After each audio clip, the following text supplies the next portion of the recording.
계시록 9장으로 넘어가면서 다섯 번째 나팔을 불 때에 나타난 현상에 대해서 말씀을 함께 나누도록 하시겠습니다. 1절에 다섯째 천사가 나팔을 불 때에 내가 보니 하늘에서 땅에 떨어진 별 하나가 있는데 무저갱의 열쇠를 받았더라. 그리고 3절에 보시면은 또 황충이 연기 가운데로부터 땅 위에 나오매 그들이 땅에 있는 정갈의 권세와 같은 권세를 받았더라. 다섯 번째 나팔을 불게 되어지면은 그 황충이라는 재앙이 임하게 되어지는데, 구약에서 이 황충은 어떤 재앙이었냐니까 그 애굽에 10가지 재앙이 임했을 때에 메뚜기 재앙이 있었죠. 메뚜기 재앙, 그 피 개구리 이 팔이 메뚜기 할 때 그 메뚜기 재앙인데, 바로 그 메뚜기 재앙을 다른 말로 황충이라 이렇게 이제 말을 합니다. 우리에게는 별로 이 메뚜기 재앙이 크게 와닿지는 않습니다. 그죠? 그러나 아프리카나 이런 곳에 보면은 이 메뚜기는 그야말로 재앙 중에 재앙입니다. 사람이나 짐승이 먹을 수 있는 모든 곡식을 싹 쓸어버린단 말입니다. 지금도 이제 이 메뚜기 때문에 곤혹을 치르고 있는데, 그런데 지금 여기서 말하는 이 메뚜기는 황충은 우리가 금방 말했던 그 메뚜기를 말하는 것이 아니고, 이 황충이 뭘 말하느냐 하니까 금방 1절에 나왔던 그 하늘에서 땅에 떨어진 별 하나가 있는데 했습니다. 그러니까 이 별 하나, 이 별이 이 황충을 의미하는 겁니다. 그럼 이 별이 뭐냐라는 거예요. 성경에서 하늘에 있어야 될 별이 땅에 떨어진다. 왜 별이 땅에 떨어지느냐? 그러니까 이 별은 하나의 상징인데, 이사야에서 보면은 이 별에 대한 이야기할 때 끝까지 하늘에서 자기의 자리에서 폼내는 이제 별, 사탄이라 마귀라 이렇게 표현하기도 하고, 이것이 신약에 와서 이 별의 이제 상징에 대해서 어떻게 표현하고 있느냐니까 누가복음 14장을 한번 가보시기 바랍니다. 누가복음 10장을 가보시기 바랍니다. 누가복음 10장 14절 말씀 한번 봅니다. 자, 찾았으면은 10장 14절 말씀 찾았으면은 한번 같이 읽어봅니다. 14장 자 14절이 아니네요. 자 18절이네요. 18절. 자 17절 18절 같이 읽습니다. 시작. 70인이 기뻐하며 돌아와 이르되 주여 주의 이름이면 귀신들도 우리에게 항복하리이다. 예수께서 이르시되 사탄이 하늘로부터 번개같이 떨어지는 것을 내가 보았노라. 누가복음 10장은 일명 마태복음 10장과 같이 예수님께서 제자들을 파송하는, 세상을 향해서 파송했던 이야기인데, 파송을 받았던 제자들이 다시 예수님께 돌아와서 보고하는 이야기입니다.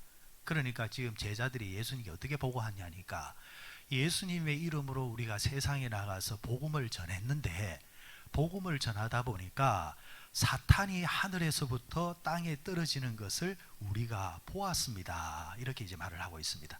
그러니까 지금 하늘에서 별이 떨어졌다는 말은, 이 별은 뭘 말하느냐니까 바로 사탄을 말하는 것이라 할 수 있겠습니다. 자, 이 사탄이 하늘에서 떨어지는 이제 모습, 그러면 사탄이 어디 있느냐? 11절 말씀 한번 가보시기 바랍니다. 11절 말씀 우리가 읽지는 않았지만은 계시록 9장 11절 시작. 그들에게 왕이 있으니 무저갱의 사자라. 히브리어로는 그 이름이 아바돈이요 헬라어로는 그 이름이 아볼루온이더라. 자, 아바돈이 되었던 아볼루온이 되었던 간에 히브리식 발음은 아바돈이고 헬라식 발음은 아볼루온인데 사탄의 다른 형태의 이름입니다. 그럼 이 사탄이 지금 어디 있느냐? 무저갱의 사자라. 무저갱이라는 곳에 있다라는 이야기입니다. 그럼 이 무저갱은 어떤 곳이냐? 우리가 일반적으로 생각하는 지옥을 말하는 것이 아니라, 지옥은 나올 수 없는 곳입니다. 들어가면은 끝입니다. 다만 하나님께서 사탄과 마귀를 잠시 가두어두는 감옥 같은 곳이 있는데 바로 그곳을 무저갱이라 그렇게 이야기를 합니다. 말세 때가 되어지면은 하나님께서 요곳 이 그 무저갱이를 잠시 열어놓는다는 말이에요. 그럼 이 마귀와 사탄이 세상으로 나와서 자신과 함께 심판받아서 지옥에 갈 사람들을 이제 두루 찾아다니면서 지금 찾아 헤매고 있다는 것이죠. 자, 이 무저갱이라는 곳에 그 사탄이 지금 있다. 그래 성경 오늘 이 표현을 무저갱이의 사자라 이렇게 표현을 하고 있습니다. 자, 그러면은 지금 이 무저갱 속에 있는 사탄이 어떤 모습을 하고 있는가, 어떤 형태를 하고 있는가 한번 보십시오. 7절을 한번 가보십니다. 7절. 7절에 보니까 황충들의 모양은 전쟁을 위하여 준비한 말과 같고 그 머리에 금 같은 관 비슷한 것을 썼으며 그 얼굴은 사람의 얼굴과 같다. 자, 무저갱에 있는 이 황충, 사자, 마귀, 사탄이 어떤 모습을 가지고 있느냐? 첫 번째가 보니까 준비한 말과 같다. 군마라 이렇게 표현할 수 있겠죠. 준비한 말과 같다. 준비한 말 군마는 뭘 말하느냐? 빠르다. 신속하게 활동하는 사탄을 표현하는 것입니다. 사탄은 느릿느릿하지 않습니다. 사람은 게으른 사람이 있고 믿는 사람도 어찌 되겠지 하는 그런 생각을 하고 있지만 사탄은 절대 그러지 않습니다. 먹잇감이 보이면 신속하게 달려듭니다. 그게 사탄의 형태입니다. 저 사람의 마음의 심리를 그대로 꿰뚫어보고 가룟유다 마음에 쑥 들어온 것처럼 사람들의 마음을 신속하게 유혹하는 자가 말세 때 나타나는 사탄의 형태라 할 수 있겠습니다. 그리고 두 번째 그게 뭐라고 했습니까? 그 머리에 뭘 썼습니까? 금 같은 관을 썼다 이렇게 이야기를 하고 있습니다.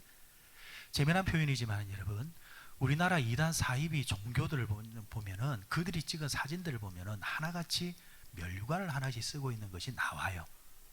기가 막혀요. 그러니까 계시록에서 이렇게 예언해 놓았던 가짜관, 금면류관은 누가 쓰는 거예요? 하나님이 쓰는 거예요. 예수님이 쓰는 거예요. 계시록 앞에 보면은 24장로라는 사람들이, 그러니까 이 땅에 있었던 믿음의 사람들이 천국 올라가서 그들이 자신들의 관을 누구 앞에? 예수님께 내어드리는 그 모습이 나오죠. 그러니까 면류관의 주인공은 예수님밖에 없습니다. 그런데 그 예수님 자리에 누가 사탄이 그걸 쓰고 자신이 하나님이냐 예수님이냐 거짓된 모습을 보인다라는 이야기입니다. 자, 그리고 세 번째 뭐라고 했습니까? 거기서 그 모습이 뭐와 같다 했습니까? 사람의 얼굴 같다. 자, 사람의 얼굴 같다라는 표현은 무슨 표현이냐? 여러분 기억나십니까? 계시록 앞쪽에서 우리가 하나님 나라에 가면 천국 가게 되어지면은 그 천사가 있는데 천사가 어떤 형태를 가지고 있었다 했습니까? 천사의 형태가 있었죠. 첫 번째가 뭐였습니까? 천사는 뭐 같이 생겼다? 사자 같은 모습이 있다. 두 번째는 뭐 같아? 송아지 같은 모습이 있다. 기억나죠? 이러니까 세 번째는 무슨 모습? 사람. 네 번째는 독수리. 자, 까먹으면 다음에 또 이야기하면 되니까 너무 괜찮습니다. 자, 거기 보면은 사자는 뭘 상징한다 했습니까? 그지요? 용기와 용맹이죠. 그리고 송아지는 충성이요. 독수리는 승리요. 사람은 지혜요. 사람은 지혜를 가진 존재들입니다. 하나님이 지혜를 줬단 말이에요. 자, 이 지혜는 하나님이 주신 지혜인데 여기서 사탄이 사람의 얼굴과 같다는 말은 사탄도 뭘 가지고 있단 말이에요? 지혜를 가지고 있단 말이에요. 그런데 그 지혜가 일반 우리 사람들을 능가하고도 남음이 있는 큰 지혜를 가지고 있습니다. 오직 얼마나 이 사탄이 지혜로웠으면은 예수님께서 제자들에게 누구 지혜를 좀 본받으라? 뱀같이 지혜롭고 뱀은 좋은 상징은 아니지만 뱀이 가지고 있는 그 지혜는 좀 본받을 필요가 있다. 말세 때가 되어지면 적을 알아야 되니까. 그래서 우리 믿는 자들이 세상을 바르게 살기 위해서, 세상을 바르게 살아서 승리하기 위해서 우리가 날마다 하나님께 지혜를 구해야 된다라는 것. 어디다 투자할까요? 목사님, 대연동의 땅을 살까요? 우암동의 땅에 살까요? 그거는 개인이 알아서 할 일이고, 성경에서 말하는 지혜는 그 지혜를 말하는 것이 아니고 말세 때에 우리가 살아가면서 어떻게 하면 우리의 믿음을 지키고 죄 짓지 아니하고 바르게 살 수 있을까? 그걸 꿰뚫어 볼 수 있는, 선택할 수 있는 지혜, 그 지혜. 그런데 마귀의 지혜는 반대죠. 어떻게 하면 죄 지을까? 어떻게 하면 하나님을 대적할까? 어떻게 하면 하나님의 영광을 가릴까? 그 마귀의 지혜입니다. 그런데 마귀는 그런 지혜를 가지고 있다라는 말씀이 되겠습니다. 자, 그리고 9절에 보니까 또 철, 호심경 같은 호심경이 있고 그 날개의 소리는 병거와 많은 말들이 전쟁터로 달려 들어가는 소리 같으며, 여기서 철 호심경이라는 이제 번역의 말에 대해서는, 사실은 원문 그대로 직역을 하면은 이런 뜻입니다. 얼굴이 철판이라는 거예요. 그러니까 뭐 가슴에 뭐 뜨끔한 것도 없고, 가슴이 뜨끔하면은 어디서 얼굴이 벌게지지 않습니까? 부끄러움을 하지 않습니까? 그런데 그걸 철판으로 딱 막아놨기 때문에 부끄러움을 모른다라는 겁니다. 뻔뻔스럽게.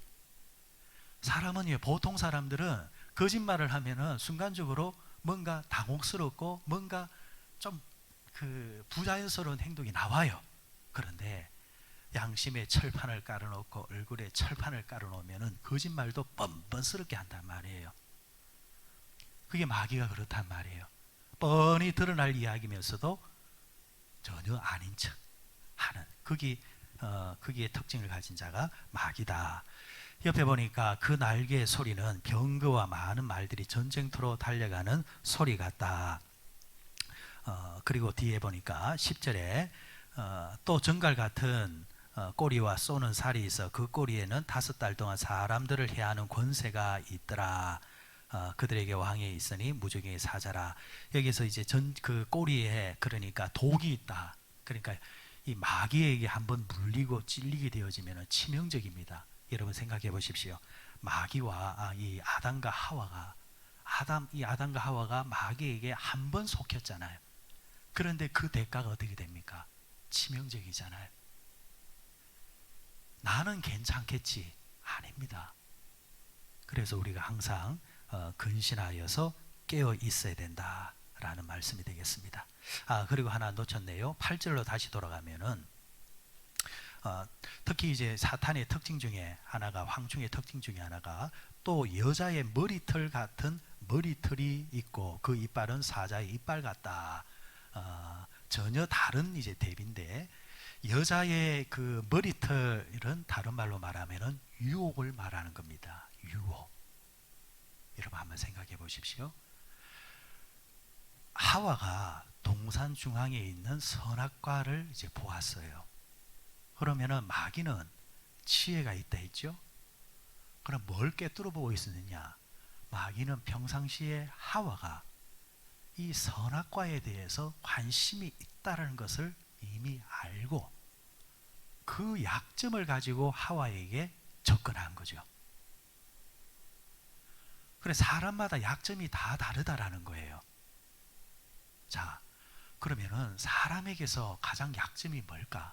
보통 자, 사람은 물질욕에 대해서 약해. 누구나 다. 그죠? 그런데 어떤 사람은 물질욕에 있어서 또 담대한 사람이 있어요. 그런데 그 사람이 함부로 말을 할 수 없는 것이, 나는 그 부분에 대해서는 당당하고 자신 있다. 하지만 그 사람에게도 약점이 있다는 거예요. 마귀는 그걸 꿰뚫어 본다는 거예요. 그래서 어떤 사람은, 남자가 여자에 대해서 치명적으로 약한 사람이 있어요. 여자가 치마만 둘렀다 이러면은 이 사람이 줄줄줄 따라다닌단 말이에요. 이 그 사람마다 가지고 있는 이 욕구가 다 다른데 그 부분에 약한 사람이 있다라는 거예요. 그런 측면에서 지금 여자의 머리털 같다는 말은 여자의 머리털은 부드러움의 상징이지요. 그러니까 여자가 부드럽게 유혹하면 넘어가는 것. 그래서 옛날에 어떤 영화에 보면은 예수님이 40일 동안 금식하시고 시험 받는, 사탄에게 시험 받는 이제 그 장면을 영화로 했을 때 그 영화 속에서는 그 사탄을 어떻게 묘사했느냐니까 머리에 뿔 달리고 막 피 흘리는 그런 귀신의 모습이 아니고 세상에서 가장 이쁜 절세의 미인으로 사탄이 딱 나타나서 예수님을 유혹합니다. 그러니까 사탄은 오늘날 어떤 형태로 우리에게 찾아와서 우리를 어떻게 유혹할지 모른다라는 거예요. 말세 때가 되어지면은 사탄이 이렇게 그 사람의 약점을 알고 딱 접근합니다. 자, 뒤에 뭐라고 했습니까? 그 이빨은 뭐와 같다? 사자 같다. 사자. 성경에서 베드로후서에서 뭐라고 했습니까? 사자가, 우는 사자가 입을 벌려서 믿는 자들을 삼키려고 한다. 정신 바짝 차리라는 겁니다. 이게 말세 때에 나타나는 사탄의 모습입니다. 그러면은 어떻게 해야 되느냐라는 거예요. 그럼 우리는 어떻게 해야 되느냐? 여러분, 다른 왕도가 없습니다. 더 말씀 위에 서야 되고, 더 믿음 위에 서야 되고, 더 기도하는 방법밖에 없습니다. 다른 방법으로는 이길 방법이 없습니다. 책을 수만 권을 읽어보십시오. 마귀를 이길 수 있는가? 못 이깁니다. 체력을 단련한다? 못 이깁니다. 이기는 방법은 하나님께서 주신 말씀, 그 하나님을 믿는 말씀을 믿는 믿음, 내 영혼을 충만케 하는 기도, 이거밖에 없습니다. 여러분, 새벽마다 기도하실 때 하나님, 내가 마지막 때를 사랑하는 사람으로서 이 마지막 때에 죄 짓지 않게 하시고, 하나님 믿음 위에 서서 시대를 잘 분별해서 끝까지 최우성이 얻는 자가 되게 하시고, 이런 말씀 위에 서고 믿음 위에 서고 기도 위에 서면은 마귀가 압니다. 얘는 건드릴 사람인지 안 건드릴 사람인지. 그런 사람들은 마귀가 왔다가도 성경 말씀대로 7길로 도망갑니다. 그런데 껍데기만 신앙인들은 마귀가 가룟 유다에게 찾아온 것처럼 찾아와서 그 마음을 쿡쿡 찔러봅니다. 그러다가 한 번 딱 넘어지게 되면 가룟 유다의 최후처럼 우리의 인생이 마지막이 허망하게 된다는 겁니다. 하나님, 마지막까지 승리하게 하시고 믿음 잘 지킬 수 있도록 나를 인도해 주옵소서. 기도하면서 마지막 시대를 항상 믿음으로 승리해 나가는 우리 모두 되시기를 바랍니다.